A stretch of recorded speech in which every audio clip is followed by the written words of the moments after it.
Morning, everyone. This is Osama Manzar. This is the 4th episode of Community Network Exchange 2022.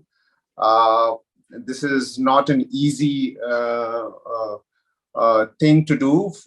Usually we do online events for once or twice and all that, but this time we committed ourselves to do 5 episodes of sharing a series of practitioners of community networks, various parts of the world.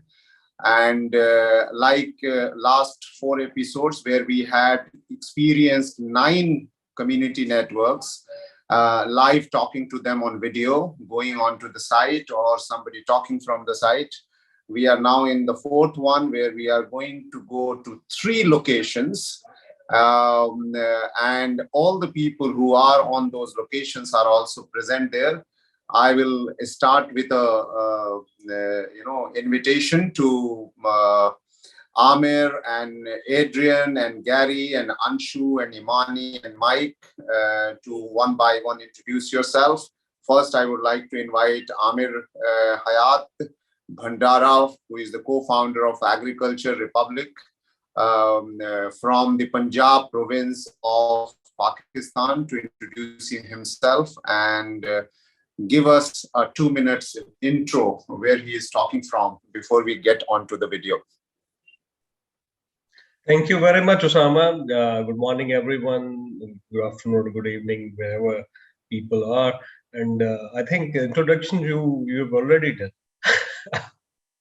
So thank you for briefly introducing me. I'm Amir Bhandara, and by profession, I'm a farmer. And we founded, me and my partner, Agriculture Republic. That's a policy think tank, and we work for the farming community, particularly for the small farming community, to help them to cope with the challenges of the current world. And there was an idea of the digital data, which we were going to introduce to your audience today, to help actually the farmers who are not connected. So in this world where I am sitting in that remote area where even the 2G networks are not working, and I am talking to you, and I think my connection is more powerful than you while sitting in a very urban area or with a strong connectivity. So this is the thing that's why the farmers around the world, I'm not talking about just Pakistan, the people living in remote areas, even in the developed countries like US, Australia, or Europe, they are not properly connected with the world. So basically through digital data, we try to connect the disconnected people with the world, with the markets, and help them to cope with the challenges and face different challenges in the agriculture communities, in the agriculture landscape, to increase the productivity, to feed the expanding global population with a lot of challenges like climate change, global warming, and these type of today's challenges. Thank you. Wonderful, Amir. Thank you very much for that brief introduction. And ahead in the line, we will be talking to Amir Hayat and his area of community, how they are using community network in a little while. But let me introduce Gary, who is in Malaysia. Gary, can you introduce yourself in 2 minutes? Okay, thank you, Osama. Welcome everyone. So I'm Gary from Cebu, Sarawak, Malaysia. So Cebu basically just we call it the east side of Malaysia, because Malaysia, we have been on the west side and the east side. So we are on the east side of Malaysia, separated by the South China Sea. So basically, I'm helping the indigenous people in Cebu, especially in Bawah Asan, the Iban community, to set up this community network for them to use it as a promotion for tourism, because they need to have a presence in the network, in the internet as well, so that they can promote the tourism. And also at the same time, they want the connection so that they can be, talking with their children who are not around in the longhouse. Later, I think we will be having those video, then we can see how the setting of the longhouse is really long. about 15 families staying together, 100 over 50 people are in the same house, separated by the doors. So yeah, this is my work. I think Adrian has been there as well. Yeah, I think some of us been there. They will understand how the longhouse look like. Yeah, hope to. Thanks, Gary. Gary is from University of Technology, Sarawak, and let me tell you that you're going to really enjoy the ground reporting when we are going to see those longhouses. May I ask Mike to introduce himself? Mike is sitting with LockNet, which is a special program by APC, and he is really helping hundreds of community networks all across the world. But Mike, please. Thanks, Osama. Yes, hello everyone. Great to be here. I'm actually South African, but I'm based in Portugal most of the time and some of the time in Brazil. So I work, as Osama said, with the LockNet program of the Association for Progressive Communications, which is a global membership organization supporting a range of digital equity issues, and the LockNet program is the one that's supporting, I guess we could call it grassroots connectivity initiatives around the world, mainly in the global south and mainly in rural areas. So a number of our members, including DEF and a variety of other organizations in Asia and also Latin America and Africa, are now starting to help small local communities build their own networks. So we try to support that process, not only on the seed support stage in terms of getting the equipment to get going, but also in terms of the policy changes that are necessary to make it easier for community networks to start up and to be sustainable. And then also on the capacity building side with our School for Community Networks. And then, of course, on the technical and innovation support, where we try to look at new technologies and how they might help small community networks. So, for example, testing satellite links like Starlink and long-distance Wi-Fi links, for example, and also the ancillary equipment. We're working on an interesting project now to support solar-powered base stations, for example, for GSM networks and for Wi-Fi networks. But I'll leave it there because there's so much to talk about in this session. Thanks, Osama. Wonderful. Really, APC has, done a huge amount of catalyzing work in terms of exciting people to do last mile connectivity and feel proud of it. It's not be apologetic that, in the corner of the world, you are doing some kind of frugal connectivity and, the world doesn't know about it. So we have a lot of tasks and half the world is still unconnected. So we really have a huge amount of responsibility. Can I go to Adrian to please introduce yourself? And thanks to Raj that introduced Adrian to join from ISOC. Thank you, Osama. Hi, everyone. Good day. So happy to see all of you. I'm Adrian. I'm one of the team leaders of the Community Networks team at the Internet Society. Many of you will know about us and the work we do because we have been working with many of you throughout the world for more than a decade now to help close the digital divide. Essentially, if you're new to us, no problem.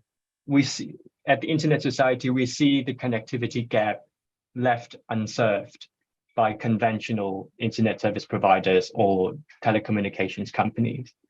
And if we don't do anything new, if we don't look at it from new angles, these billions of people will remain unserved if things don't change.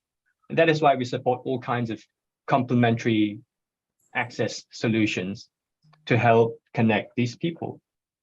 And we have been in the space for more than a decade now, working from the very start with Osama and DEF, and now we have a global network of partners, including Agriculture Republic. Really happy to see you.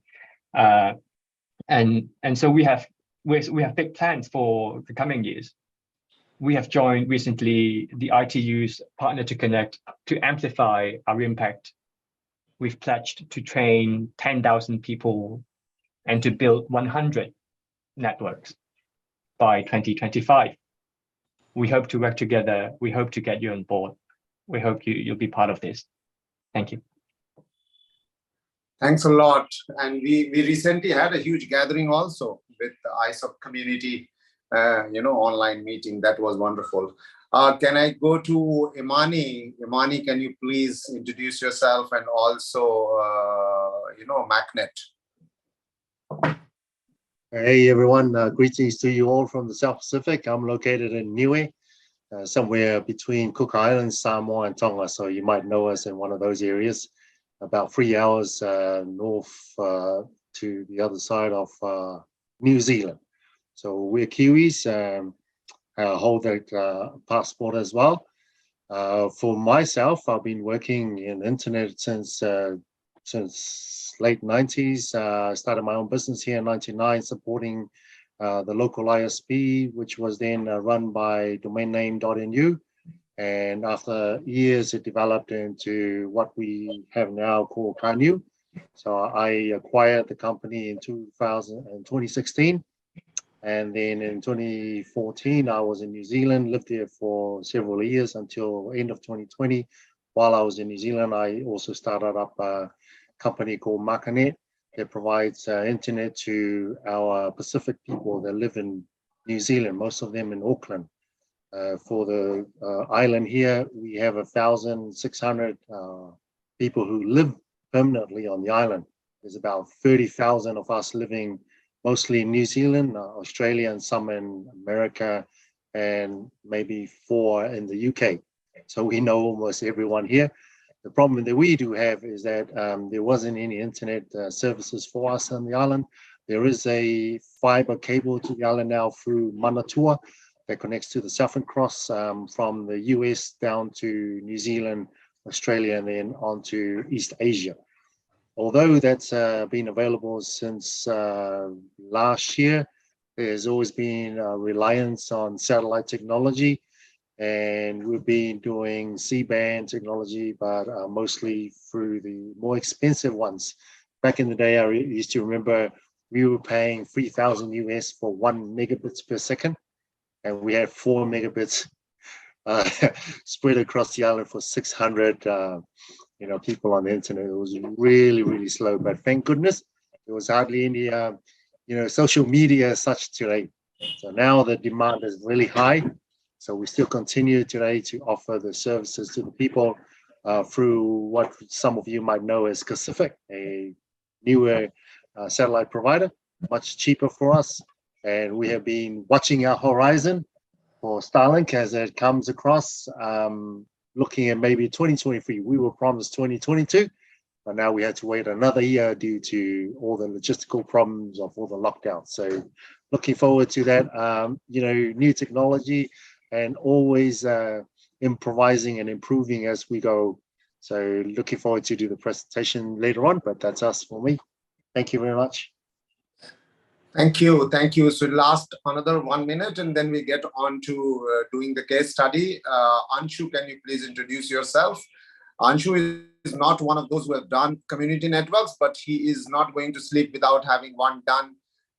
He has been behind our life. He lives in a very, very remote village, indigenous community village in Chhattisgarh.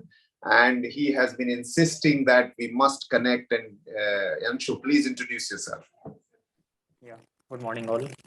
And my name is Anshu Osman, and I am a Gandhi Fellow of Piramal Foundation. And as a part of my fellowship, I do travel to the tribal belt of Chhattisgarh and studying the health condition, health infrastructure. So I have visited some of the village, like hard to reach village in Chhattisgarh, and see how they are living, and to work upon the health, and not hospital and sub health center can't reach them, but internet can reach them, and to improve their health and other aspect of their life. I think internet will help internet will go the long way. So as a part of it, I have contacted Osman to help me with all the things and how I can navigate this together.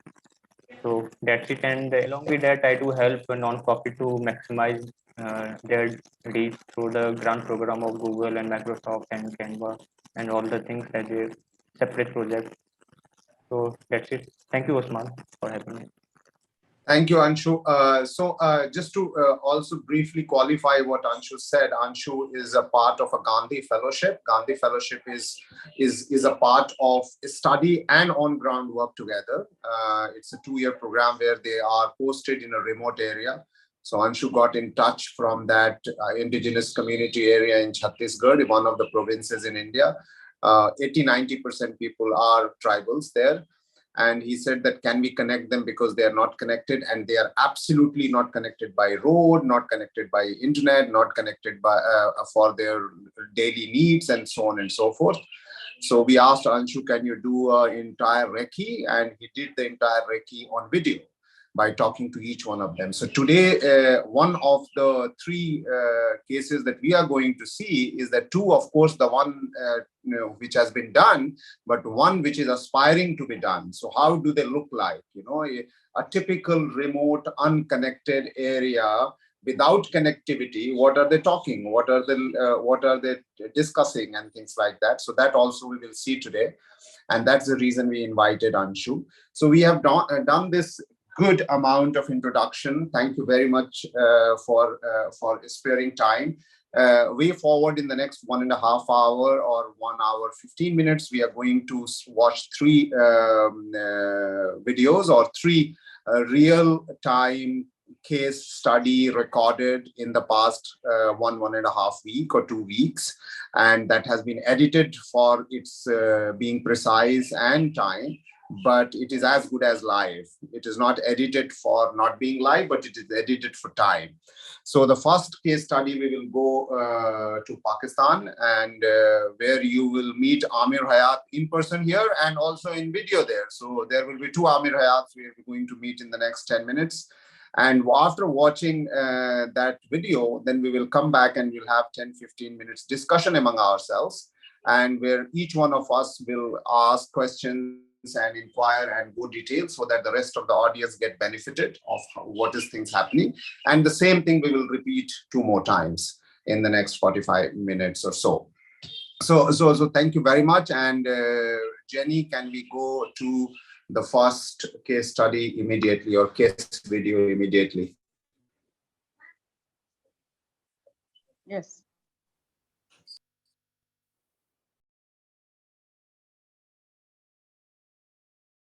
Welcome all. We are in another session of CNX, Community Network Exchange 2022. And in this session, we are going directly to Pakistan, and we will ask Amir Hayat where he is located. But this particular CNX is going to show you the ground realities of agricultural field and how the farmers are connected through community networks, and in the area where no other community and no other network works. So welcome Amir Hayat Pandara, as you call yourself in full name, who is the founder, co-founder of Agriculture Republic, which is basically initiated derived called DERA. So welcome Amir Bhai, and first thing first, क्या है ये डेरा village?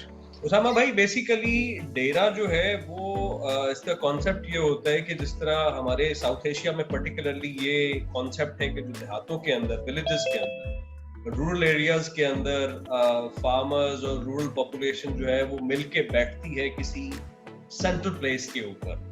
जिस तरह पंचायत का concept आपके अगर हम देखें हिंदुस्तान में, ये हमारे पूरे साउथ एशिया में एक ही सारा कल्चर चल रहा। जो बेसिकली डेरे का जो कॉन्सेप्ट हमने यहाँ पे जो पाकिस्तान में हम या पंजाब में पर्टिकुलरली इसको डेरा कहा जाता है, सिंध में औतार या चौपाल की तरफ चले जाते हैं, तो उसमें ये था कि हम जो एग्रीकल्चर के जो मसाइल हैं उनको हम किस तरह से सॉल्व करें थ्रू डिजिटल मीन्स। तो इसके लिए हमने ये जो डेरा था इसको हमने, हमारी जो फैमिली है इसको डेजिग्नेट किया और हमने इसको डिजिटाइज करने की कोशिश की। आपने बड़ा दुरुस्त फरमाया अपने इंट्रो के अंदर कि ये वो जगह है जो जहाँ पे हम जो 2G नेटवर्क है, टेलीफोन कॉल्स जो हैं वो भी प्रॉपर हम जो है वो नहीं ले सकते और उनसे बात नहीं हो सकती।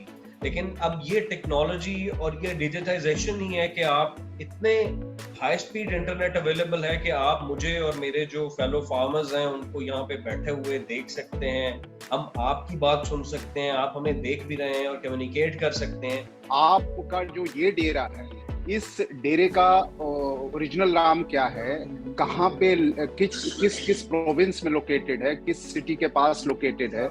ये पाकपतन जिला है, ये पंजाब के तकरीबन दरमियान में आता है, साउथ पंजाब और सेंट्रल पंजाब के बॉर्डर पे ये जगह है।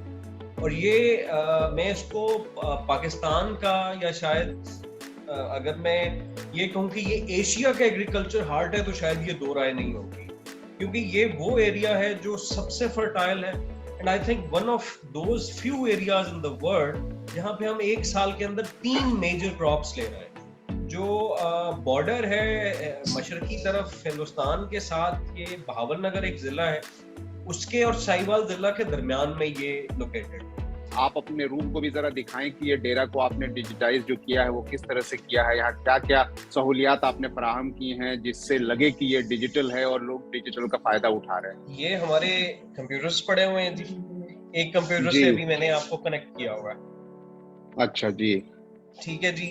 ये एक सर्वर पड़ा हुआ है जो ऊपर है हमारे डेटा के लिए और फार्मर्स की सपोर्ट के लिए, ताकि उनको जो मवाद है एग्रीकल्चर के रिलेटेड इंफॉर्मेशन वो प्रोवाइड की जा सके। और ये मजे की बात है क्योंकि ये बड़ा हॉट एरिया है, तो इसलिए it is all air conditioned and solar power. ठीक है, क्योंकि यहाँ पे बिजली के बहुत से मसाइल हैं कंपैरेटिवली। और हमने if you could see projector है ताकि फार्मर्स की जो ट्रेनिंग है वो करवाई जा सके। दिस इज द एरिया जी। तो ये अगर आप देखें तो जो फार्मर्स हैं दे आर यूजिंग टैबलेट्स, और ये टैबलेट्स के ऊपर वीडियोस एग्रीकल्चर की और जो रेलेवेंट है वो देख रहे हैं। They are sitting outside. तो ये जो एरिया है इसको हम ये कर्टन्स नीचे गिरा के तो ट्रेनिंग एरिया में क्लासरूम बना देते हैं, और इस साइड पे जो है वो हम लगा देते हैं स्क्रीन। तो इस तरह से this is equally working as a classroom as well as a training center and a service center. तो इनमें से किसी से आप एक सवाल ये पूछें कि डिजिटल डेरा को यहाँ पर लगे हुए शायद साल भर 2 साल भी नहीं हुए हैं, और इससे पहले के क्या हालात थे और उन हालात में क्या खास तब्दीली आई है, और इनकी अपनी जिंदगी में एज ए किसान क्या तब्दीली आई है इस डेरे की वजह से, डिजिटल डेरे की वजह से?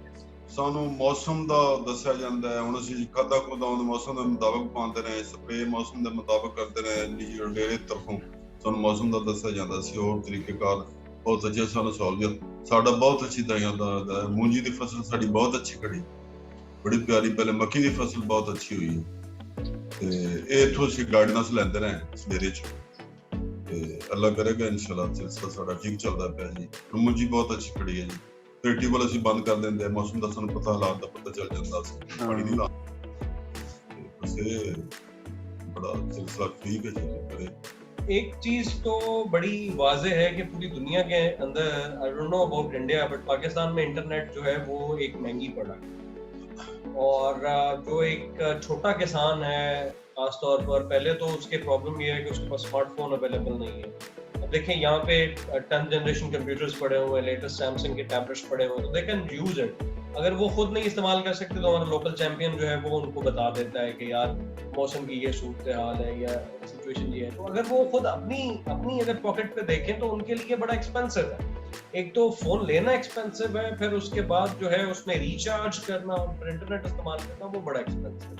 एक बात आपको ये मैं बताता चलूं कि डेरे में सिर्फ किसान नहीं, जो ज़रूरी मजदूर है वो भी आते हैं।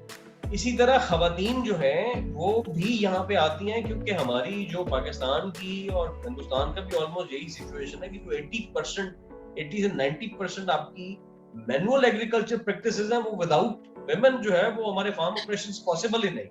तो यहाँ पर जो लोग आते हैं वो किस किस तरह के कंटेंट देखते हैं, किस किस तरह की इंफॉर्मेशन देखते हैं? ये बड़ा आपका अच्छा सवाल है। अब देखें, जिस तरह ये नासिर साहब आए बैठे हैं, इनका कंसर्न ये है कि मैंने अपनी जो राइस की हार्वेस्टिंग है वो करवानी है, क्योंकि राइस की जो एक किस्म है वो तैयार हो गई। तो he is concerned about two things. Number one कि मैंने हार्वेस्टिंग इसकी कब करानी है, मौसम खराब कब है।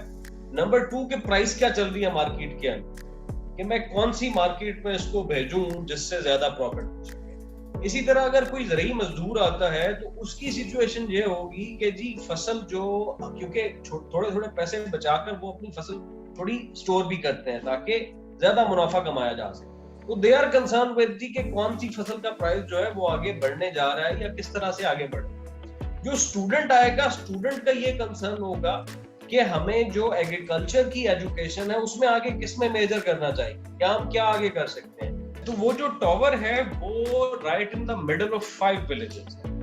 तो अगर हम उसको वो एक्सपेंशन में जा सकते हैं कि अगर हमने जिस तरह एक डेरा एक विलेज के अंदर बनाया है, उसी रेडियस के ऊपर हम जो अगर 5 मजीद गांव को कनेक्ट करें तो बहुत सी पॉपुलेशन जो है वो आगे जो है उसको उस रेडियस के बाद भी कवर की जा सकती है। तो आपने बैकहॉल किससे ले रखा है, इंटरनेट पीछे से किसका ले रखा है, कौन से सर्विस प्रोवाइडर का? जो हमारी पीटीसीएल पाकिस्तान टेलीकम्युनिकेशन जो स्टेट की कंपनी है, जो वहां से हम चल। तो ये जो इंटरनेट का जो कॉस्ट आता होगा, जो मंथली कॉस्ट आता होगा, वो कौन देता है? ISOC उसमें प्रोवाइड कर रहा है। तो हयात फार्म्स जो है वो आपके फार्म से जो आप right. एक कंपनी की तरह भी रन करते हैं एज ए फार्मिंग कंपनी और एज ए फार्मर्स कंपनी, और आपने आईसॉक के साथ कंट्रीब्यूशन उनका लिया और आपने खुद अपना भी कुछ इंफ्रास्ट्रक्चरल कंट्रीब्यूशन दिया, और जो इलेक्ट्रॉनिक और गैजेट्स और इस तरह की चीजें आपने उनके कंट्रीब्यूशन से खरीदी, लेकिन रियल एस्टेट कंट्रीब्यूशन आपका है। और इसको चलाने में भी आपका कंट्रीब्यूशन होगा, क्योंकि ऑब्वियसली वो सारे खर्चे तो नहीं दे पाए। नहीं, इसमें जो बाकी की जो अदर देन दोज हैं, दिन में चूंकि सोलर है, रात को लेकिन आपदा हमें कंज्यूम करनी पड़ती है थोड़ी बहुत, तो that is born by Hyatt farms. ये टॉवर है बिल्कुल, और इसके ऊपर 2 बीम्स लगी हुई हैं, एक पावर बीम है, एक लाइट बीम। जो पावर बीम है वो कनेक्ट कर रही है हमारी जो पीटीसीएल की जो एक्सचेंज है उसको। अच्छा। जो बड़े वाली, जो लाइट बीम है वो कनेक्ट कर रही है हमें यहाँ पे जहाँ पे मैं बैठा हूँ, डिजिटल डेटा। अच्छा। तो ये this is a wireless network, इसमें हमने तार नहीं बिछाई है, एंड वहां से इंटरनेट थ्रो होता है through power beam to this tower, और इस टावर के जरिए आगे फिर जहाँ पे मैं बैठा हूँ यहाँ पे जो इंटरनेट है वो पहुंच के तो इस काबिल होते हैं हम कि हम आपसे बात कर लें।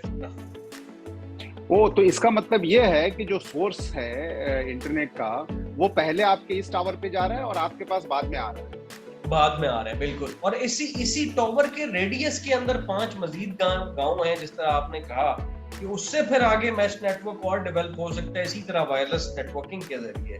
तो बहुत बहुत शुक्रिया, इंशाल्लाह फिर मुलाकात होगी। ठीक है, खुदा हाफिज, अस्सलाम वालेकुम।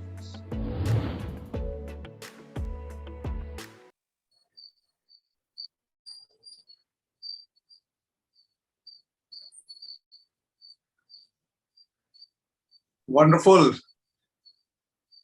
It seemed like Amir bhai, you are here, and therefore the last one which you wanted to complete, and the video got wanted to be very careful about time.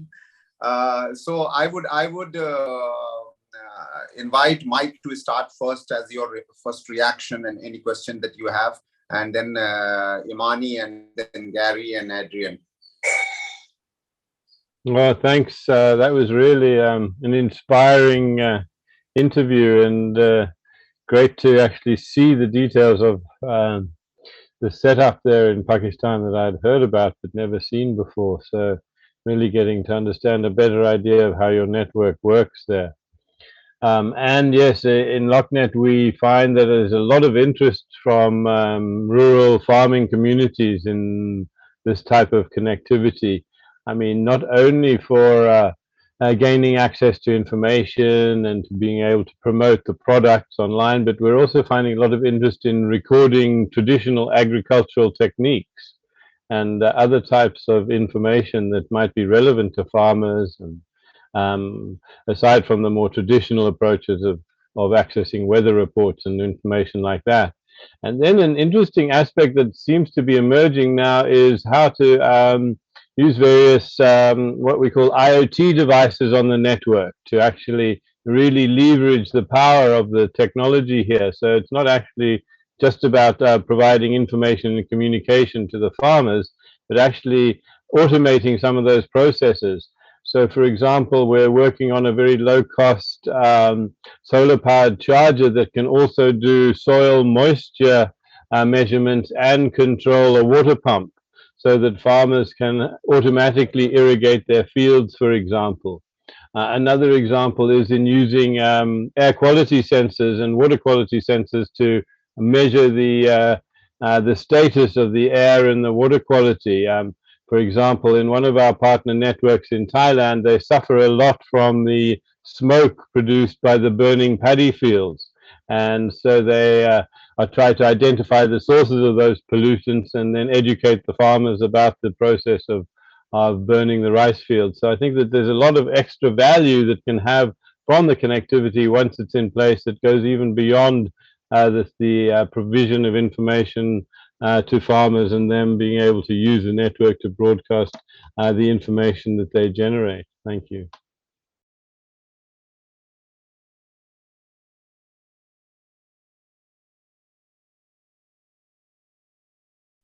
Osama, you're on mute. Are you on mute? Oh, I'm so sorry. Muting, unmuting is a good thing. You might be saying something, and then when you say that you were muted, then you figure out that, okay, I might as well not ask the same question. There is another question that I may ask. Amir bhai, you need to tell us one thing, because there are not many community networks are focusing or have focused as an experience of agricultural focus. And that is, for example, India and the entire South Asian countries, or for that matter, many countries.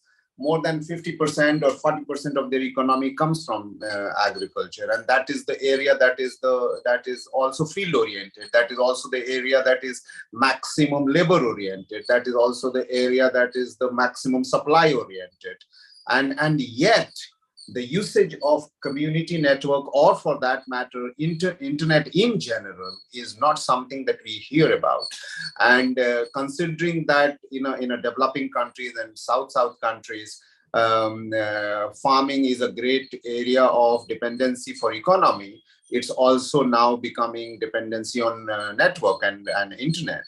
How do you really propose that this can be replicated, considering that you still have ISOC who pays for your back-end bill or something like that, and since you are a farmer and you have a company of farmers, you are supporting huge amount of resources here to support the other marginalized farmers. But going forward, if you have to open 100 more centers like this, 200 more centers like this with connectivity, how would you propose that it can happen?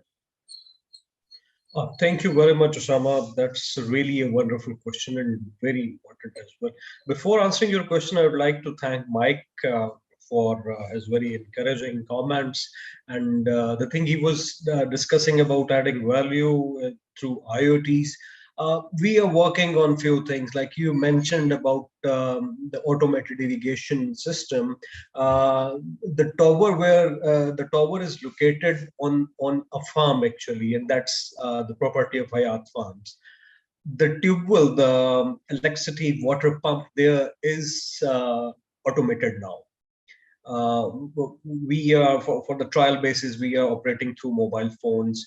And yes, that's a great service if we expand to other farmers as well. But yes, the other gadgets you were discussing about the soil moisture monitor and air quality monitor or some sort of these sensors, those are the need of hour now. And through these digital data, we can expand to each and every acre. Osama bhai, let me come to your point that agriculture is not just economy now. We have recently coming out of a very large-scale pandemic, the COVID-19. In the recent years, world has experienced that we can live without new clothes, we can live without air travel, we can live without anything, but we can't live without food. And food is coming from the agriculture sector. So how digital data can help, or how I can propose digital data for other places, villages, not only in Pakistan, but around the world, that if you increase just the productivity of 1 acre with 10%, through right technology, right information, and accurate decision power to the farmers, and just impact the productivity to the livestock, and minimize the cost of production on those crops or livestock or animals, I think that can do wonder for the world. And here, ISOC, and I'm forgetting one thing, that a huge thanks for not only from my side, but my whole farming community for helping us to set up this marvelous thing and a center and a place to help and serve farming community of a remote district in Pakpatan, in Punjab and Pakistan. Thank you, ISOC, for providing all the opportunities. Well, what I always say is that digital data can minimize the cost of productions and impact the natural resources so sustainably. But ISOC had a case study on digital data that through proper information and right technology and accurate information at the right times, you can save a lot of water. And that is not the only one water saving, that is impacting the productivity as well. If you're providing the right amount of fertilizer and right amount of water to the crop, that can increase the productivity, and that will ultimately impacting the lives of the farmers in the rural communities. Like we are actually working on the people who are sitting in the urban centers. In the developing countries, in the south countries, like in Pakistan and India, people are focusing on cities and the metropolitans and the big cities. We are not focusing the rural lives. Rural people and villages are the real growth engine now. Through villages and agriculture sector and the rural investment in the rural areas, particularly connecting them to the world, can help you to not only achieve the productivity of the agriculture sector, the farming sector, but the human productivity as well. Like the major challenge now the world is facing, the urban migration.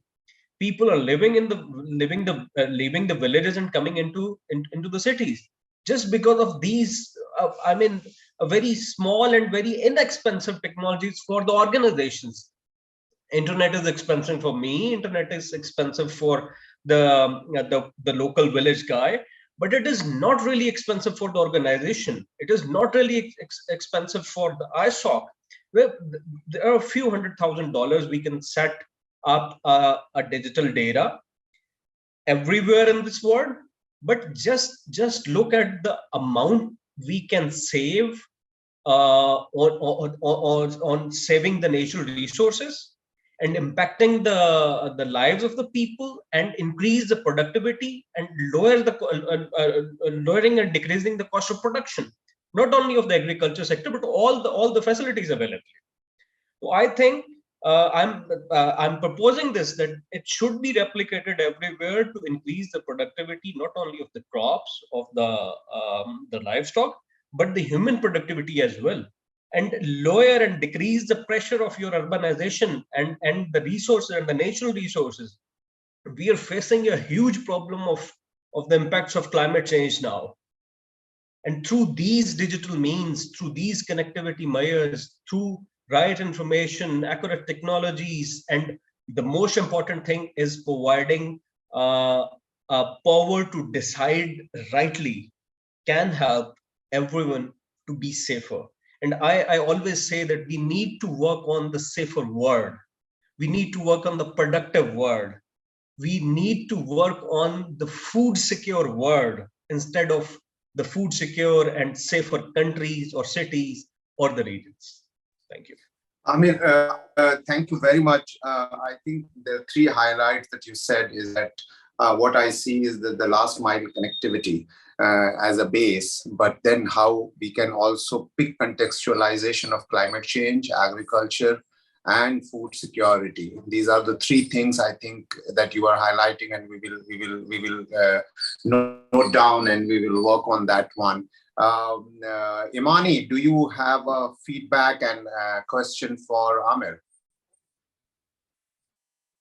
Hey, thank you very much for that amazing presentation. It's really good to see what is, being used in other areas for connectivity. Totally understand the no connections in isolated areas. So really good to see that. I think some of my questions would be around what speeds are you getting from your ISP, the government-owned company? How much does that cost in terms of providing that per month? And possibly the second part will be just a comment on having a sustainability model, possibly providing other services charged if possible, if that can be brought about to assist with helping to sustain it after the funding model is done. Possibly printing, taking photos, anything that can be used, charging for time, like an internet cafe, hiring of tablets to be used on site, not to be taken away. Just some notes that I'm thinking of. That's about it for me. Thank you. So Amir, I think we all want to know how much bandwidth do you get through your backhaul, and how much bandwidth are you in a position to further broadcast, and also in terms of sustainability, how much in dollars or whatever local currency do you pay?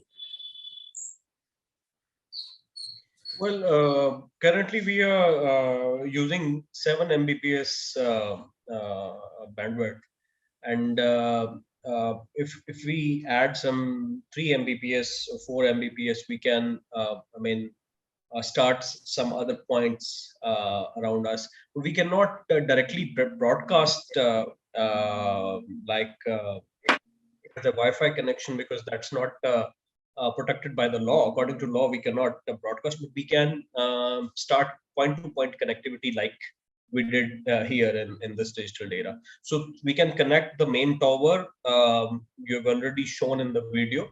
So that can, so similar points can be started and established in the surrounding villages. Like we are working on the 5, we have 5 villages under the radar of this one tower.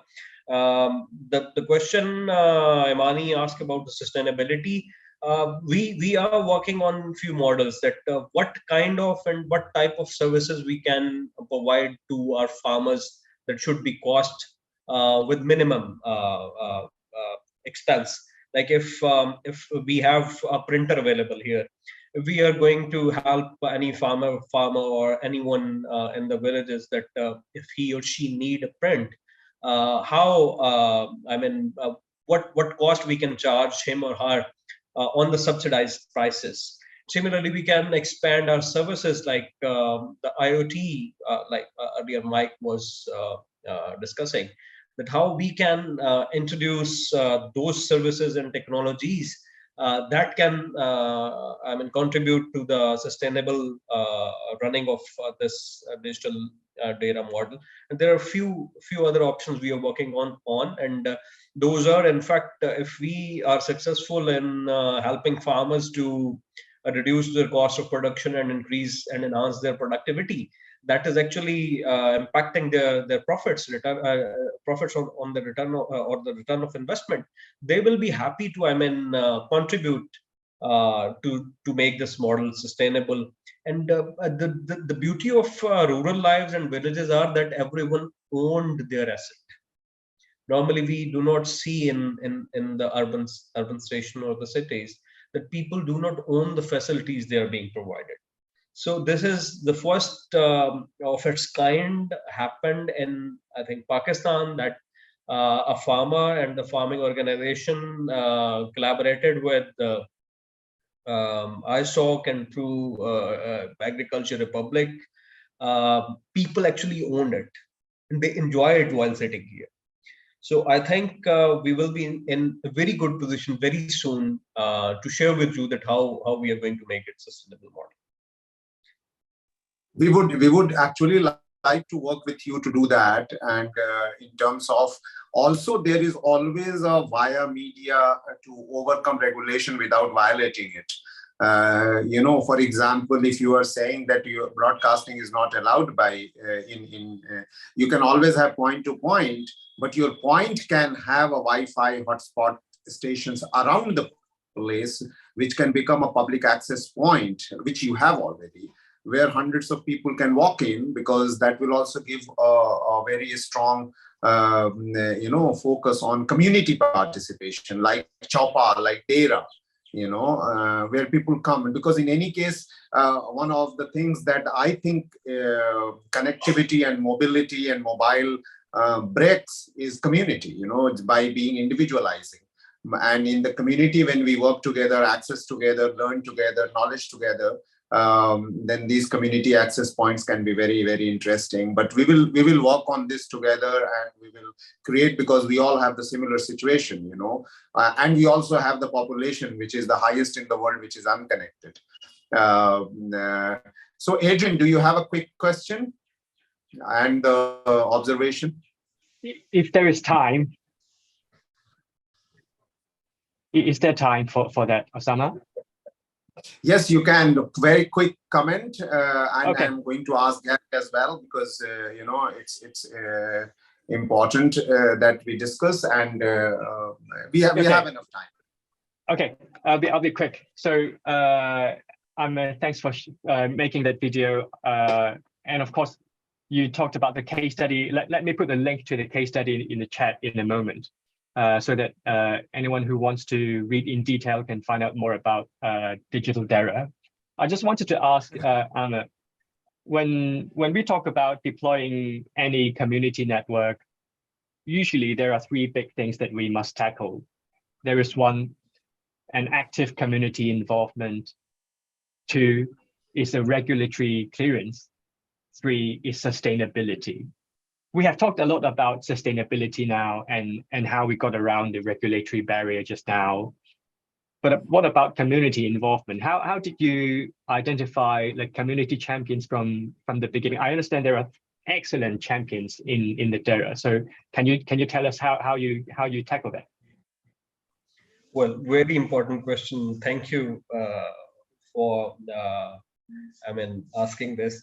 Well, like I earlier told you that people are leaving, educated youngsters are leaving their villages because they are not having all kind of opportunities what a city guy is enjoying. So this was the thing that actually everyone was looking for. One of our champion who once told me that I used to travel around 20 kilometers to apply for any admission to college or the university, or to get even a print. But now I have an opportunity and I have an option to just get up in the morning from my home, or like in the midnight, I can just come here and do everything what I want on the internet or a printer. Similarly, everyone in the village or the community, I already told you that in rural life in villages, everyone owned it and they are really interested in it. Well, like the users of mobile phones, our youth is really very interested in it, but they do not have the right connection and a good connection. They can't even use the 2G. So the youth in our areas are really interested to join in their work as an agriculturist as well. Well, we were facing a few months back that no one from our younger people was interested to join the agriculture sector. But now they're looking to the videos from USA, from Europe, that there are automated driverless tractors, there are drones, there are the automated irrigation systems, like they are experiencing it themselves in our villages. So they are feeling and they are getting the hope that yes, now we can do everything here in our area because we have internet, we have the connectivity. So this is the thing that is helping the community and the local champions to come. And there are many other champions being trained here. They want to come, they want to join the setup, and they want to enjoy the first-hand experience of the technology available in our area, in the rural life, which is, I mean, like a dream before just a year ago. Our data is turning 1 year, on 2nd of October. So we are going to soon celebrate its first year. So this is what is helping them to understand and own this facility, that this is of themselves and they have to contribute into it for its success in the further coming days. So Amir Bhai, I think you have a lot of onus to keep on influencing and exciting people. And Gary, it seems that we will come back to you after seeing your case, so that you can also be in a position of comparison and also learning, and you can make both the comments together about your own as well as to Dera village. So Jenny, can we go to the second case study, to the Longhouse of Malaysia? That is going to be fascinating. Yeah. We thought that would be okay. We did not want to trouble you. Stuff like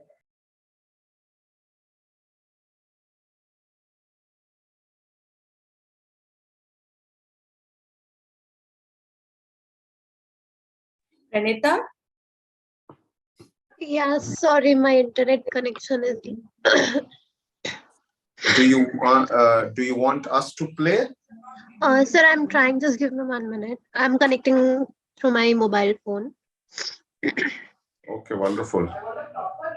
So that's a good sign, actually, that telco's network is not working properly. And revise those 2 chapters. Go through the whole chapter. See the new words. I can't hear the voice. See all the new words. The sound. See the question answers.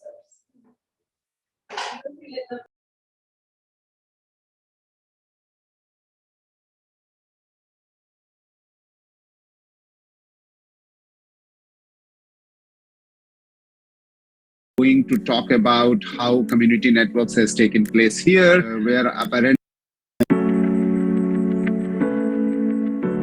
Hi, good morning. This is, I'm taking all of you to Malaysia in a small little village where there is something called Longhouse, and we are going to talk about how community networks has taken place here, where apparently the network is built upon the electricity line, right? And that is how that the network has been brought to this Longhouse. And we are going to talk about community networks here. So thank you very much, Gary. Can we start with your introduction? Thank you very much, and good morning, everyone. Yeah, so this is Max sitting beside me as well. Yeah, we worked together since 2014. So what we're thinking, like the time is like, why not we think something, to promote the Longhouse as a tourism place in 2014. So that is where the idea of like bringing internet into the Longhouse came. We got the idea from APC, from APC that, oh, this is something called community networks. Why not we start something like that? So I talked to Mac, I talked with the community. We built our own Wi-Fi. We use the backhaul, we built our own Wi-Fi. So what we do, we modified the backhaul from the outside there. Later maybe I can walk around, show you where is the line we're pulling in. And we separated the Wi-Fi access point into the whole Longhouse so that everyone can have access. Can you explain the name of the village? Where is it exactly located? And then explain also from geographic perspective how difficult it was to bring connectivity here. We are in the Borneo Island, Sarawak. Oh, Sarawak is the island, right? Yes, Okay. Sarawak, yeah. This is the Borneo Island, the whole Borneo Island, Malaysia. So coming down to Cebu. So Cebu is the nearest town. So our longhouse now is nearby here. Here on this side, this is the town, and we are here. We are here at this point here. Oh, wow. We are here now. Yes. We are here in this longhouse now. Every longhouse will have one headman. So the headman is named Jimbun. So this one is called Rumah Jimbun. So this is the longhouse. Okay, so there's another longhouse on this side, Rumah Dennis. So in this Bawang Asat area, we have 9 longhouses. So I just asked Mac to reconfirm just now. Is it the tradition way that you're staying together in one longhouse? He said, yeah. From long time ago, we do that. We stay together, you know, in a one big longhouse. Whole family, means few families staying together. Yeah. So how many people live in this longhouse? Berapa orang tinggal dekat rumah panjang ini? Rumah Jimbun 100 lebih, 150 lebih. Only in this longhouse, Rumah Jimbun, 150 plus people staying here. Wow. Yeah. So what is the profession or a daily work, or how do they earn, these people, 150 people? What is their source of income? Then many of them, they work as some government servants. Then some of them, they work as the private company, those the timber company, and another one will be this agriculture. Those are the farmers. So in this longhouse, there is an internet, but how far is the next longhouse from here? Here we have about 300 meter. 300 meter. This longhouse is estimation is about 300 meter. Then the Wi-Fi is around here. Then the next longhouse, the nearest to us, is just about 600 to 700 meter, just next to us. Yeah, from here we can look at it. Yeah. So then the other one. But you don't have Wi-Fi there? No, we can't do that, because if we do that, we violated the license issue. You need to be regulated. So this regulated comes with a fee, a license fee. So this license fee costs us 7,500 ringgit Malaysia. So if you convert it, it's almost $2,000 per year. So this is what Mac have been asking, because he want to connect other longhouses as well, because the backhaul is here. But the problem is that the licensing coming in, if you violate it, they will come and dismantle all your equipment, and you no longer have a Wi-Fi. And what is the bandwidth of your backhaul? My bandwidth of my backhaul is about 70 Mbps download, 20 Mbps upload. And that is good enough for all the 130 people? In this community network, it sustained and everyone is happy with it. No complaint, so everyone is using it. So from that assumption, is enough. So this is inside the longhouse now. This is actually his house. So in the longhouse, this is how it look like. Also very long going behind. Also very long coming in front. Yeah. Every longhouse, you have their own family with their own some sort of like setting. They call it pintu room. Means that in the longhouse, you have 15 rooms. 15 room means 15 family. There's another small room up there. Yeah. And this is basically the living room. Yeah, Dr. Tariq is here talking with someone. Then yes. Back. So yeah, this is how it look like. And I just go in front as well. Let you see how it look like. Here is basically like we say the public place. This is the public place where all the 15 families, we can share this place. And coming out here, you look at it. This long houses are made by the government, or people make it themselves? People make it themselves. Oh, okay. Wow. This is how it look like outside. It's a big veranda. This is the next long house. This is the next long house. Oh. Yeah, but we cannot connect the Wi-Fi over that side without paying the license. Yeah.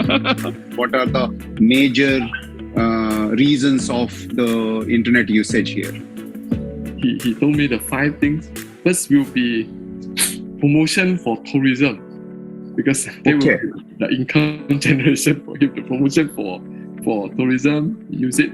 Second is school. He mentioned, he used the word school. School means that those kids are using it for learning. Then he said that the third one is that for those people who communicate, means that the community here using it for communication. And number 4 is basically like, you know, to promote the places here, to promote Bawang Asan. Let people know Bawang Asan, this is, you know, the community staying here.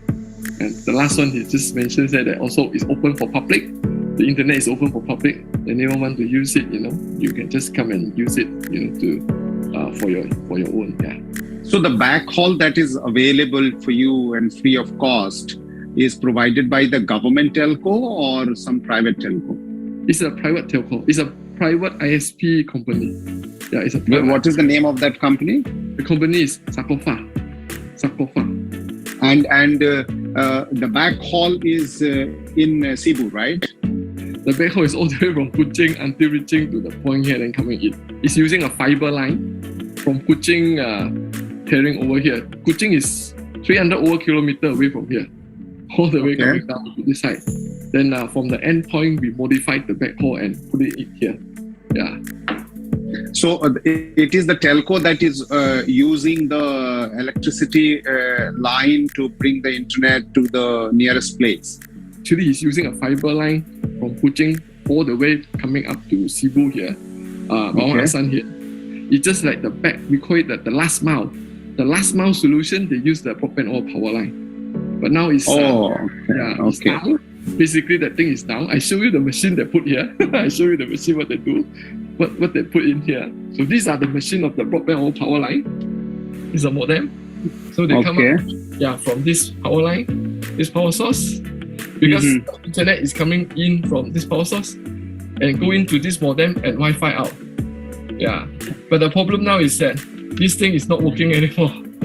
So, but the backhaul still hanging outside there.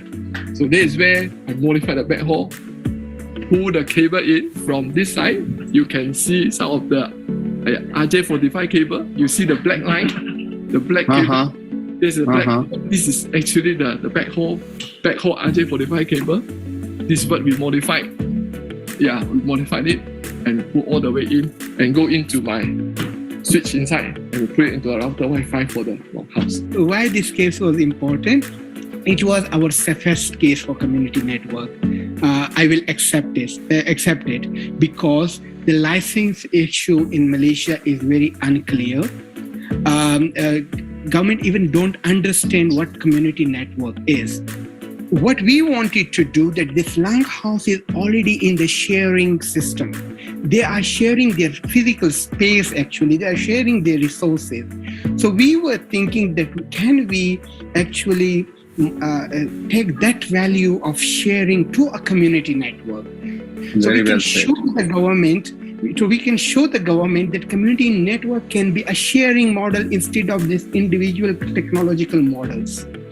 So that is the part to have it here at the Longhouse, and then can see if the people in the Longhouse can demonstrate that we are sharing the resource, but we are also taking the responsibility of taking care of the resource. Oh, wonderful, great.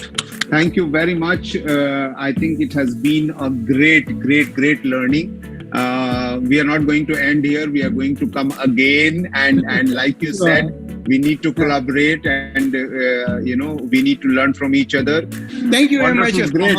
Thank you. Thank you. Bye bye.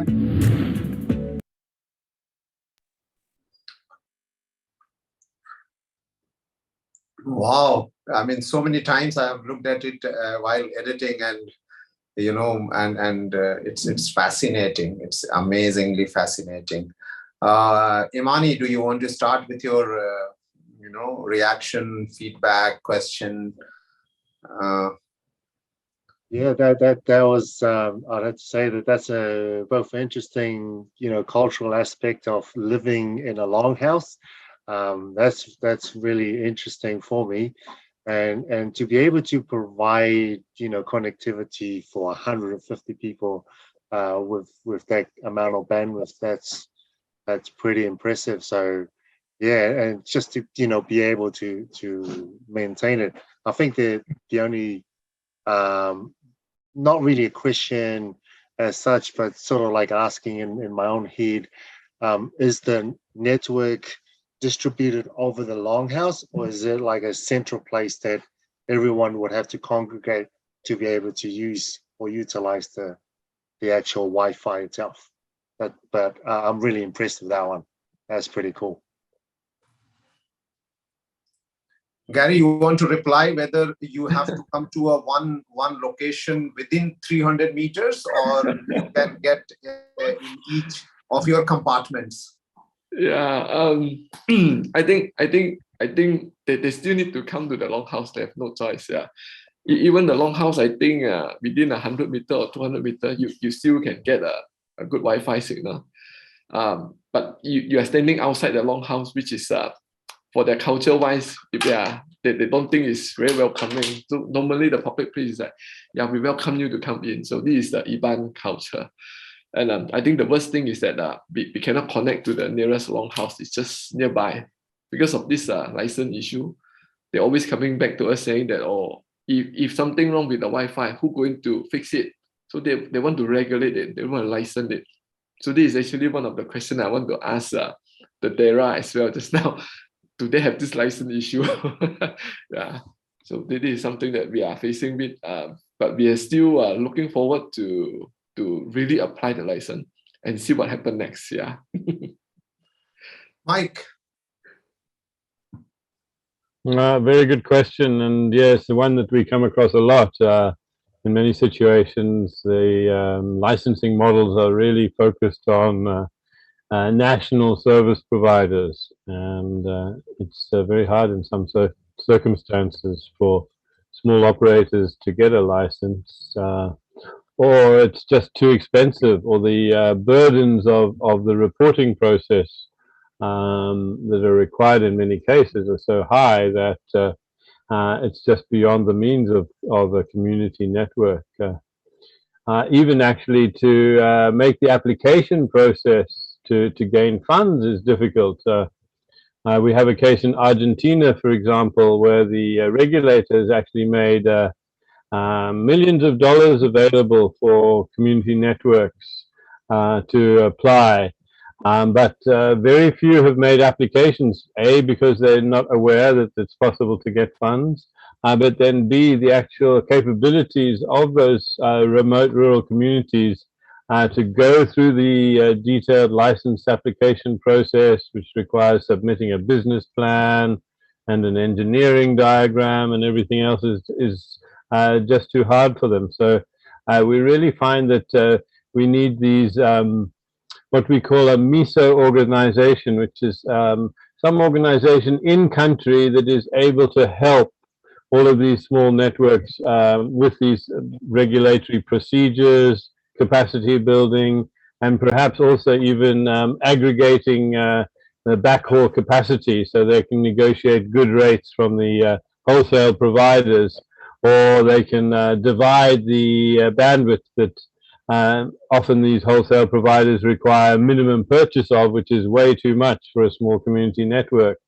So I really hear you, Gary. There's quite a lot of issues here that you need to, not only you, but we all need to work on sensitizing the national policy makers and regulators that this is a viable opportunity now to really meet the connectivity needs of those people that have been excluded.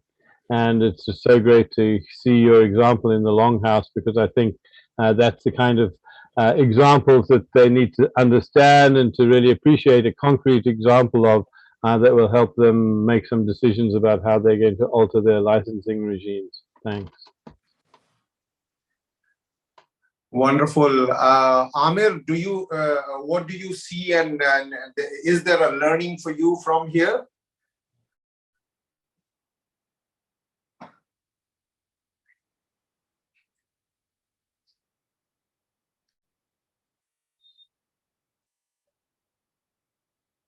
Well, it looks like that he's not on his desk. Adrian. Right, I'll go. Thanks, Osama. Thank you, Gary. That was wonderfully made. Really interesting. I wanted to ask about sustainability as well. I think this case is quite special in that the backhaul, as you said in the video, is free. I wanted to understand, like, do you see that continuing in the future, and if not, what will happen? Like, how can we ensure sustainability of the network? Yeah, thank you, Adrian. I think this is a very good question. Yeah, the thing won't be free forever. This for sure. Yeah, even I think when we make the case a little bit open, you know, things happen. The ISP company start calling me. The ISP company start calling me and asking, oh, okay, you didn't raise our network since you're using it for good. Then I start to ask that, you know, some of the things will be like start charging by next year or something like that. So these are the things that I also talking with Mac and the community quite a lot. I said this thing will not be free forever. It's just that now, coincidentally, because when it's free now, we don't waste it. We just use it to the max that we can, and we look at what model we can do, you know, to really generate certain income. So this is what the community is looking at. So things are changing. People are looking at, you know, promoting tourism using it, and you know, when tourism start to picking up after this, we call it COVID. They also start selling online as well now. It's amazing they're using WhatsApp to sell among the 9 villages. They have one WhatsApp group with 1,000 over people inside there. They're selling it, you know, I'm selling something and selling something. So those are some models that we can see that, you know, the internet is helping them to generate certain income. So now the things that will be like to sitting down with the 9 villages later on to looking at, you know, can there be something that we can put it back as a model to pay back to the internet service provider? Or another choice we are looking at is that from the government side, the state government side, because they're giving this free rural Wi-Fi as well. Why not this is become another option for them? It's just the same model, but I just make it like the last mile owned by the community, not owned by the government. I think the government would be very happy because the last mile now maintained by us, not maintained by them. You just give me the backhaul, just sustain the backhaul for me. I spread it around the village. I think this is a nice model as well. Yeah. So this is something that we're exploring. That's why Dr. Tarek talked to me that we just go ahead and get the license and see what happens next. So I said, okay, yeah, we're going to test it. Yeah. I was thinking that one of the policy pressure could be that you get signature of all the longhouse residents of the other people who are not connected, and put that as a requirement, a need or demand, saying that our neighbor has the connectivity and we would like to have it for our longhouse as well.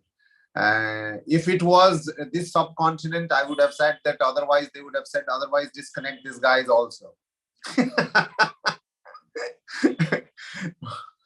But that could be a very that would be a very good suggestion as well. Yeah.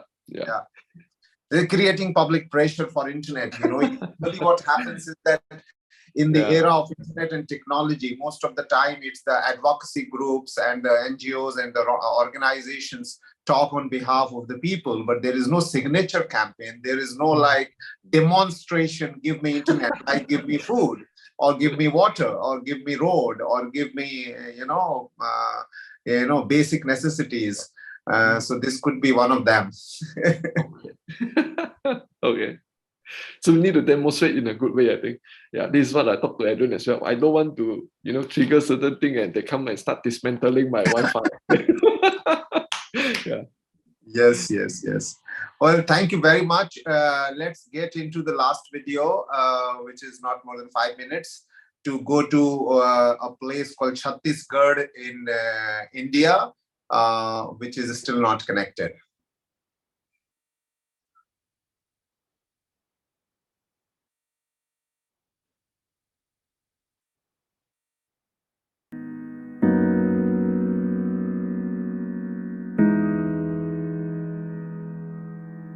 मैं ग्राम रैमखोल से हूँ।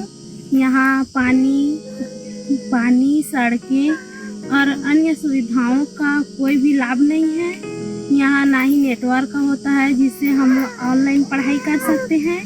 यहाँ हम लोग को आने जाने में सड़कें के लिए सभी चीज़ों के लिए परेशानियाँ होती हैं। जब 12वीं में भी ऑनलाइन पढ़ाई हो रहा था तो हम लोग पढ़ नहीं पाए थे, नेटवर्क नहीं था। नेटवर्क की वजह से घर वाले मोबाइल का क्या करेंगे बोलते हैं। और नेटवर्क नहीं है उसके कारण से यहाँ कई प्रकार के भी समस्या है, जैसे कि पेंशनधारी मान जो बुढ़िया हो गए वह पैदल जा नहीं सके और अपन जो भी पेंशन के पैसा है ओला निकाले बा नीचे बरपाली जाते और कई जमन तो ऐसे ठगा भी जाते हैं जमन के पैसा ला CSO सेंटर वाला मन खा देते हैं, पैसा जमा नहीं हुए। इस प्रकार से वो मन ला दिक्कत होती। तो गांव में नेटवर्क हो जाए बहुत सारा सुविधा भी होती। रात में मान लेते हैं कोई बीमार पड़ गया तो उसको फिर कैसे मतलब आपको बुलाया गया कि कोई बीमार पड़ गया या कोई माँ का डिलीवरी होना है रात में, तो फिर वो कैसे आप हैंडल करते हैं?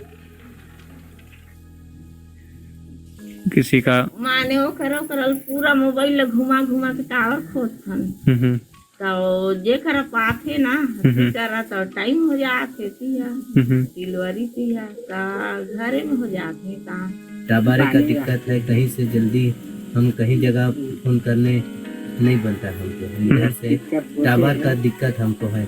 कहीं भी इमरजेंसी हम कॉल कर कहीं को गाड़ी को बुलाएंगे 112 को तो जल्दी हमको नहीं मिलता है इमरजेंसी कॉल के लिए।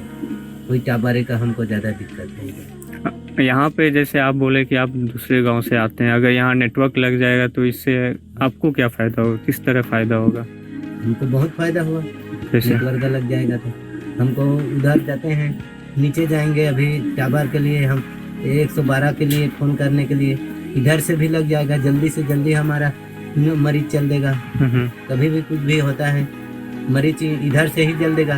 हम उधर जाने के लिए हमको दिक्कत लगता है, हम नीचे के में जाएंगे तब तो टावर लगेगा, तब तो 112 आएगा इधर। गांव में और क्या क्या समस्या है आपके, मतलब क्या क्या दिक्कत है गांव में? सबसे पहले तो नेटवर्क नहीं हो रहा है तो कुछ भी काम नहीं हो रहा है, अब ऑनलाइन द्वारा हो रहा है। अभी कोरोना था तो बच्चे लोग को क्या कर रहे थे पढ़ाने के लिए? पढ़ाई नहीं कर रहे हैं बच्चे लोग, नेटवर्क नहीं है तो पढ़ाई कहाँ से, ऑनलाइन हो रहा है। यहाँ नेटवर्क कारण बहुत दिक्कत होता है। मैं बाहर में रहता हूँ ना, वहाँ कमाता हूँ वहाँ तो पैसा भेजता हूँ ना ऑनलाइन ना, निकालने के लिए यहाँ दिक्कत होता है। यहाँ 3 किलोमीटर जाना पड़ता है यहाँ से निकालने और खाली वहाँ से कोई दिक्कत है निकालने के लिए। और डेली फोन से बात करते तो हो जाता है क्या?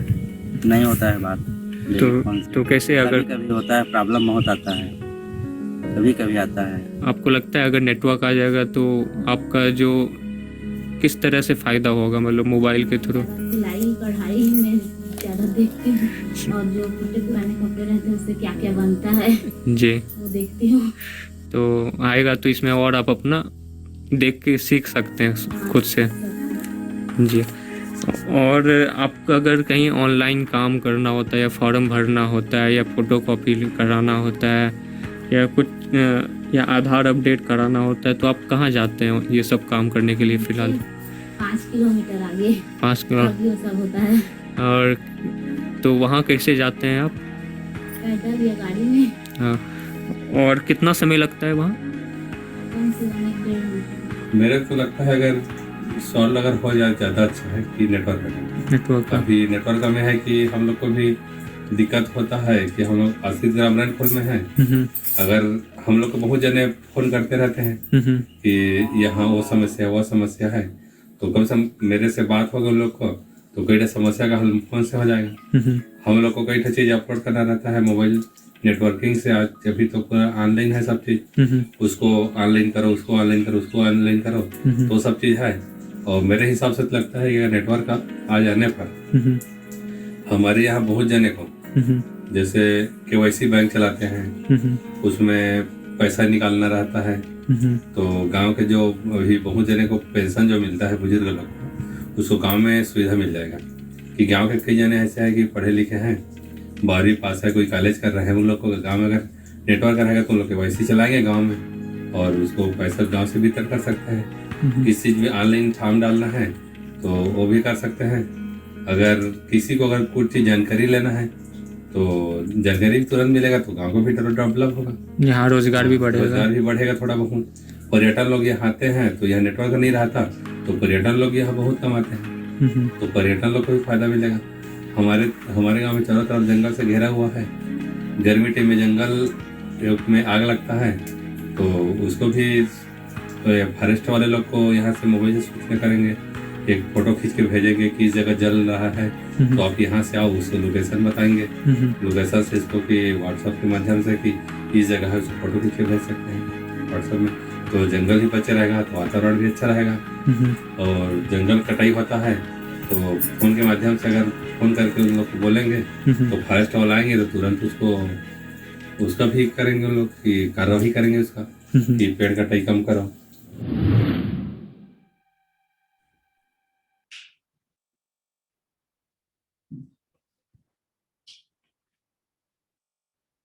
Yeah, so this is very interesting from the perspective that there are 2-3 things. One is that India has more than 5% population coming from indigenous community, which is a huge number. But the area they might be covering as their residence, as their area, is a significant higher number of the total geographical area. Because of being remote and forest and so on and so forth. The third thing is that what is very interesting if we look at this video is that almost all of them don't know how the network would benefit them or how the connectivity or internet would benefit them without having one. They already know, and let me tell you the reason why it is like that is because government has gone ahead and adopted digital policy in such a way that everything basic is now dependent on digital. For example, you can't have ration without biometric authentication of your identity.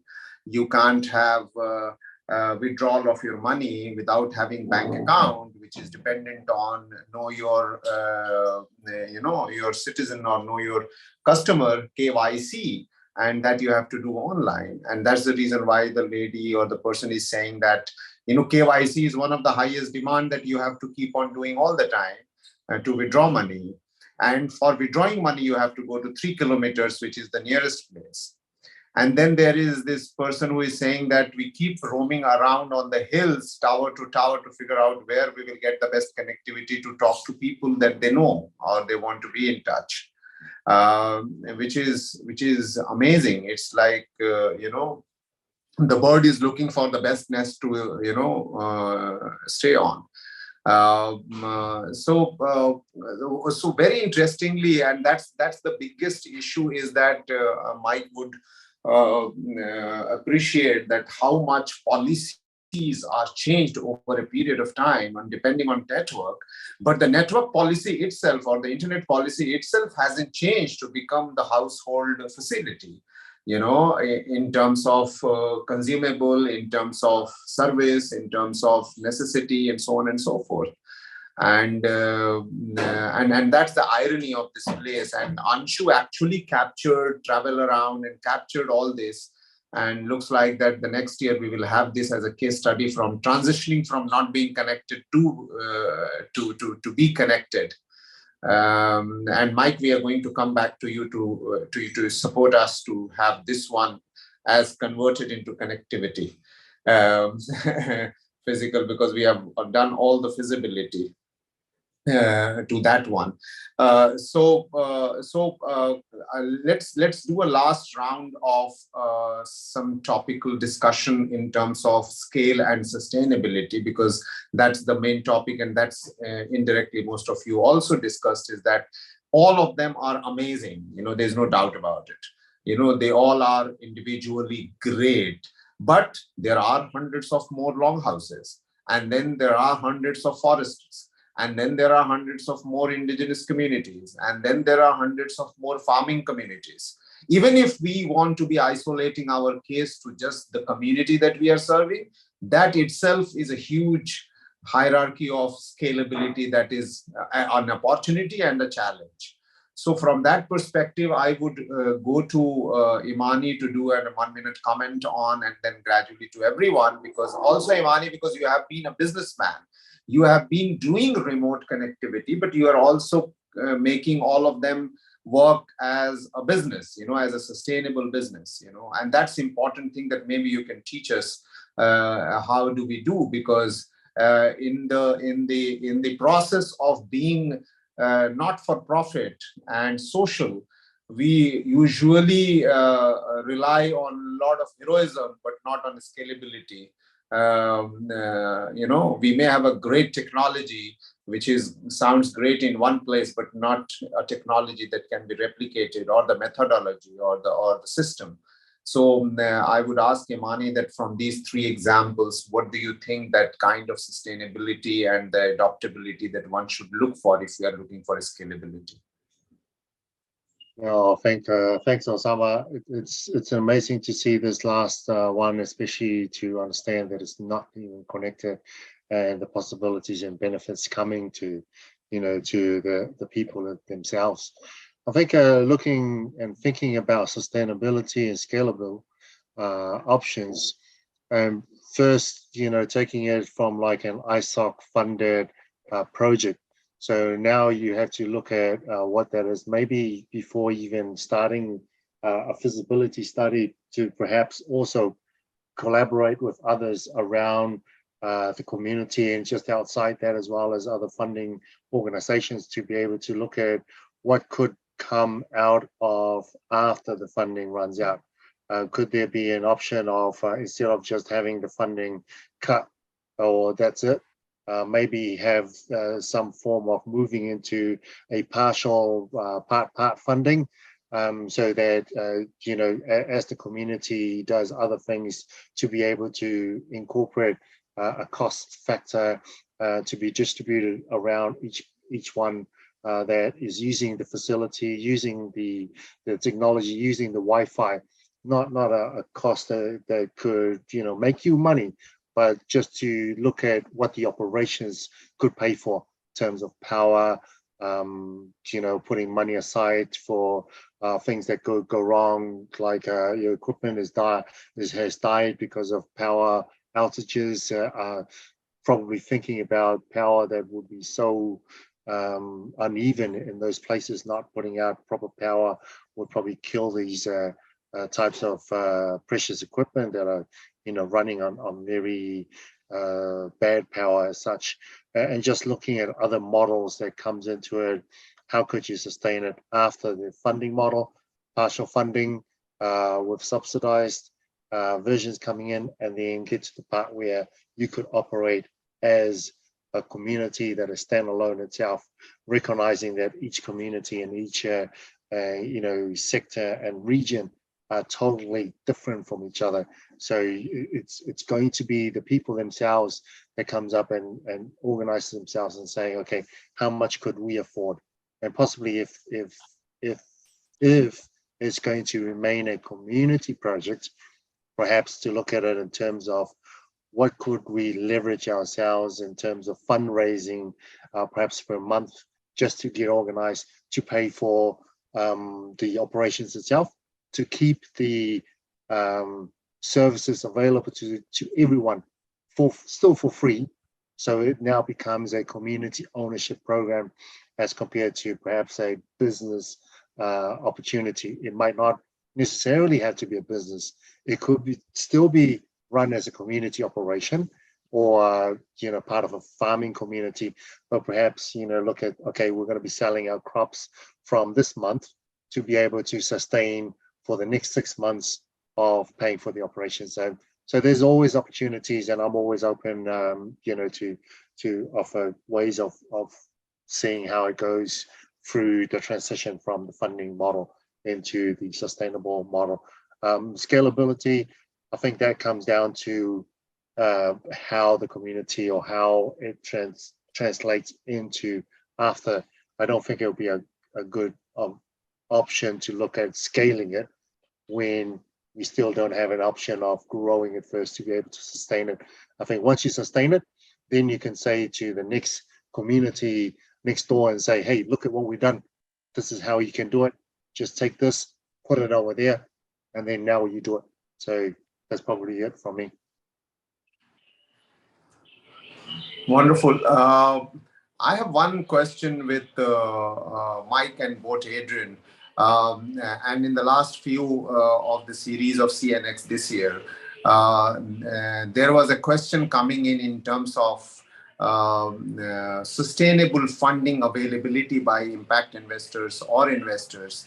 But there is a huge lack of understanding what is community networks, what is the lingua franca of community networks, because all of them understand ISP language or the telco language, but they don't understand the community network language.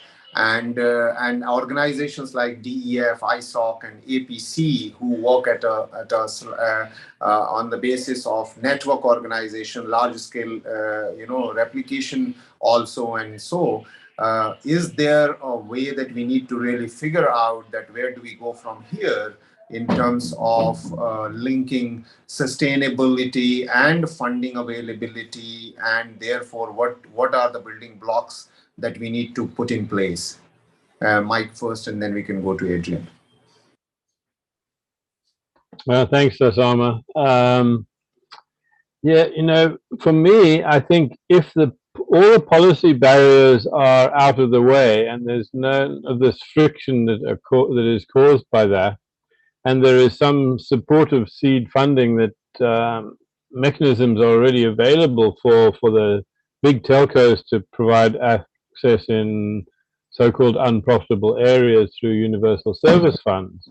If some of those small amounts of startup funds, such as the model in Argentina, can be provided and the capacity is there, I think these networks can be fully sustainable and self-starting in many cases, because you really don't need a lot of funds to get a network going like this. If there's reasonably close backhaul, or even now with the LEOs, $500 for a satellite dish can get you 200 megabits per second for the cost of like $50 or $60 a month. So there's really no reason in terms of access to the startup funds, and that part of it is really not a problem. It's really the human capacity and the technical regulations.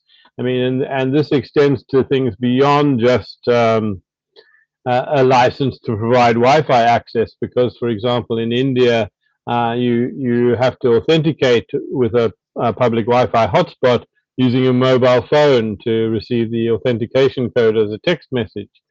Now, this, of course, means that it's pointless trying to establish a Wi-Fi network in an area without mobile coverage, because then people can't authenticate on the Wi-Fi hotspot.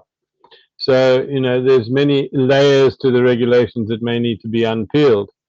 At the same time, with these low-cost systems in place, they also need to be allowed to use satellite bandwidth, for example, and the licensing regime is again oriented towards national suppliers, whereas these LEOs that are coming out are global operations, so there's no local supplier. You have to order your dish from California or from another country, so it's all external to the country, and if that environment can't be facilitated, then it's going to be harder for these networks to get going. But again, an interesting aspect to the sustainability part of this is twofold. One is we're seeing a lot of community networks in places where there is significant low-cost coverage provided by the national operators. Look at New York City Mesh, for example, or our partner member network in Spain. Guifi.net has thousands of nodes, most of them in places where there is already the typical kind of national networks that are in place. As an interesting guideline, I was reading about a small commercial ISP that focuses on going into areas where there is no coverage, and they will go into any area with at least 80 inhabitants, and they will put in a satellite dish on a higher cost VSAT geostationary satellite and a Wi-Fi hotspot, and they'll put all of that in and provide service if there's 80 people there and they're not having to compete with a 4G network. So, the level of sustainability now is such that we really should be able to provide connectivity anywhere if the regulations allow it. Thank you. Wonderful. So I think that's a very good cookbook for how to scale in terms of technological availability, the frugal technology availability, the way around with regulation, and the way around with costings and the modeling and things like that. And that may be itself a good step forward to make it available for the people. For example, in India, there is this PM Vani, which allows people to actually buy and sell internet at any point of time. But the point is that they also rely so much on authentication that itself becomes a barrier. And then there is this a lack of understanding in terms of how the devices, exactly which device is allowed and which device is not allowed, because there is a regulation that only a particular kind of device is allowed. For example, Mike would know Altermundi had a device which actually was nobody was sure that whether it's allowed or not and can be used or not. And then there is a regulating organization technologically which says that what is allowed and what is not allowed, and that's very difficult to procure. DF has been struggling to put together 25 hotspot under PM Vani, and till today, still we have not been able to make anyone live because of struggling with the technical regulation requirement of the device that we want to use and its availability.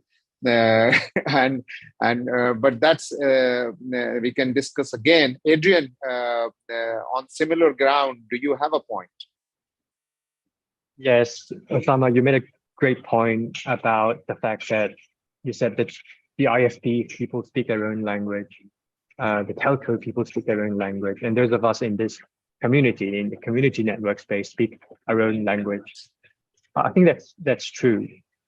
We're all dealing with connectivity and access, but why is it the case that we seem to be living in different worlds? So what we think as an internet society is that we should learn to speak their languages too. And that means running a community network like running a business, more like that. That means we should have, like you said, financial models in running networks if we want to have a higher chance of sustainability. That means we'll also have to run, business projections, considering your income and your expenditure. We have to understand terms like EBITDA, telco terms or ISP terms that widely applicable to community networks as well if run well. And that also means we'll have to understand how different financing mechanisms can improve the chances of community networks staying alive and being sustainable. Like in many cases that they rely heavily on grants from us, for instance, from other organizations like APC, for instance. But there are other ways as well, like would having some sort of equity, for instance, in the ownership from the beginning help certain community networks survive in the longer term. There is no one size fits all answer for in this case, but we're constantly thinking about these issues. And yeah, you're 100% right. We should learn to speak their language in order to, I feel, get more people aware about what we're dealing with. Wonderful. Gary, one last quick question to you. What would you need to make 150 more Longhouse connected? I think a bigger bandwidth. I just need a packed hole with a bigger bandwidth and they don't disturb me with the license, say that Wi-Fi cannot be used to connect to the nearest longhouse, I think it's impossible. Yeah, because this is the easiest way. You have a bigger bandwidth. You have Wi-Fi, no restriction for connecting more than 1 kilometer. I don't think so there's an issue. Yeah, we can. Yeah, the only thing I would think that is like to talk with the people that, yes, the longhouse people, you still need to engage them. You still need to talk with them, Yeah, those engagement part for the community side, we still need to do it. We cannot just dump technology like, because I dump a gen set there and let it start by itself. It won't sustain. We need to train. We need the capacity building as well. Yeah, we need to train the people to maintain the network. We don't let them understand how it works. Yeah, then they can start to complain. Oh, this is slow. But now you tell them what is slow, what is fast. I don't think so. They can tell you what is slow and what is fast. Yeah, but once we train them, we have the capacity. Yeah, I think we are there. Yeah. Amir bhai, last quick question. How many DERAs you can connect in the next 5 years, and what do you need for that? Well, I can connect the whole Pakistan in next 5 years. What I need is some active community members, which we definitely have in Pakistan, who belongs to the rural and agriculture and farming communities. We just need the bandwidth and support from the friends like you and sitting in the ISOC. I think, and we need to work on it, because I already told you, food is the future. If we do not have food, we have nothing. No, food was past, present, and future. That always be. We are not going to eat chip, or data. We certainly would need data to eat, but it won't replace that one. Well, thank you very much. If there is anything that is left to be said by anyone, please go ahead and let me know if you would like to. Otherwise, we will do a last screenshot and say goodbye to all of you. All these videos would be available online for further distribution.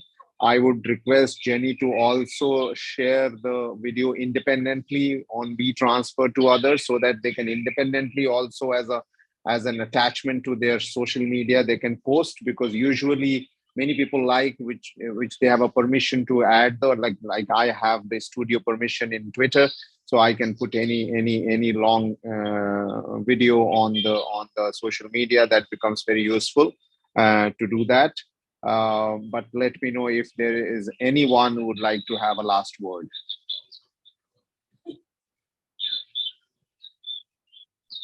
I think I'll go first on this one. I have a question. Sorry. Is someone speaking? No, Jenny, go ahead. No. I wanted to ask Gary and Anshu that, we're also connecting, like both of you are associated with indigenous communities and they're new to technology and they're new to network, and there is clearly a need for connectivity there. I also was wondering whether there are any concerns about connectivity from the community. And there are two parts of community network. One is connectivity and the other one is community organization. So are there any steps to discuss community rights when it comes to data rights, privacy, anonymity? Has there been any effort, or is that a concern from the community? I can maybe just answer Jenny a bit. Yeah, we have been doing this research with the indigenous people, and we published a paper about that, because we really look at the value. We really look at the value, because what we do is value design. You can't take away those values from the community, because they still need to, means that you need to take care of that, because they don't want something like network coming in or internet coming in and spoil the whole values of the community. So I can share my paper here. Yeah, we published a paper, and it's talking about the value-based design, how we can actually use the values from the community and looking at the cultures and put it into the community network as well. Yeah, so this is my approach from the beginning. Never neglect their culture, never neglect their values. Yeah, all those things are very important. Yeah. Thank you. Thank you, Jen. And actually, I don't think there is any concern regarding data, but there is some concern regarding if most of the people there in tribal community, they are like the first time they would be connected to internet, and there are so many, some fraud and some authentication. So the main concern would be like how they should be aware about how to how to use internet safely. So that would be the main concern. Along with that, one more concern is that the area that I want to set up this W4C, that is a forest, that is nearby the forest. So how forest would be affected, like the bandwidth and all the thing, and the permission from the forest department, that would be the concern. And I think I will navigate, and most of the part I have navigated it, but I need some more, some sources and the content so that I be aware, and I can aware the community along with me that this way we can use it safely, and keep in harmony, keep the W4C in harmony with the community and the forest and with the indigenous people. Yeah, that's it. Thank you.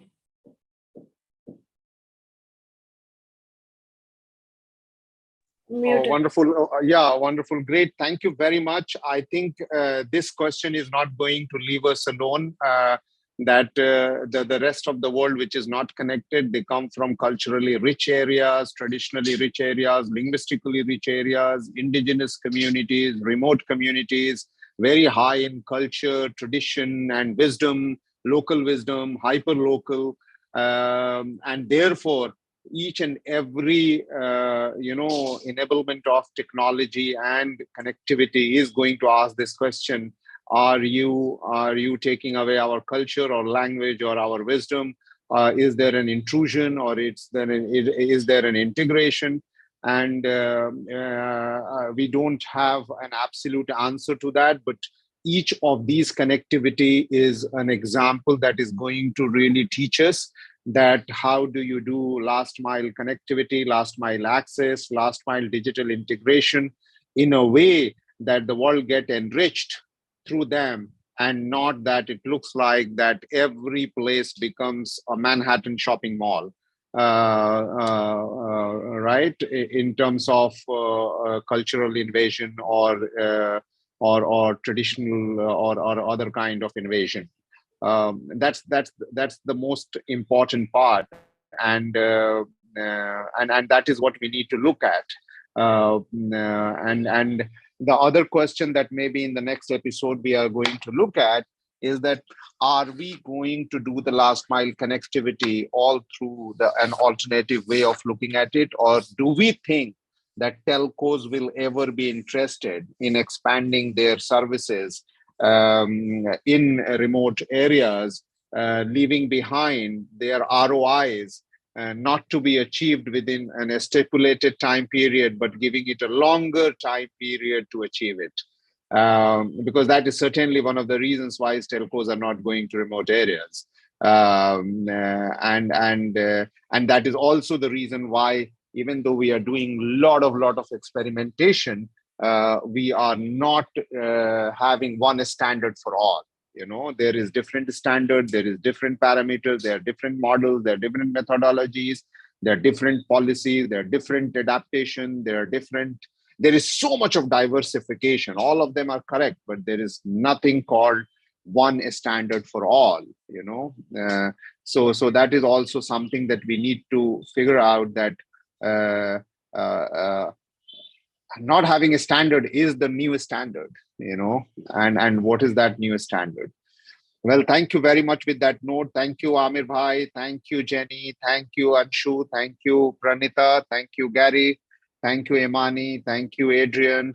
And thank you, Jolly, who never come face to face, but makes sure that everybody watches what we are talking. Thank you very much.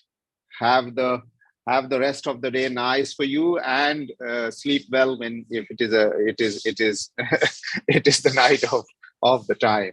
Thank you very much. Thanks everyone. Great session. Thank Good luck you. all.